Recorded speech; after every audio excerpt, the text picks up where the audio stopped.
श्रीगुरुभ्यो नमः। हरिः ओम्। शुक्लाम्बरधरं विष्णुं शशिवर्णं चतुर्भुजं प्रसन्नवदनं ध्यायेत् सर्वविघ्नोपशान्तये। यस्य द्विरदवक्त्राद्याः पारिषद्याः परश्शतं विघ्नं निघ्नन्ति सततं विश्वक्सेनं तमाश्रये। श्रीगुरुभ्यो नमः। हरिः ओम्।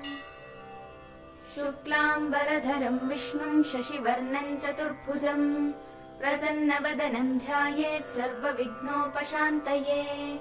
यस्य द्विरदवक्त्राद्याः पारिषद्याः परश्शतं विघ्नं निघ्नन्ति सततं विश्वक्सेनं तमाश्रये।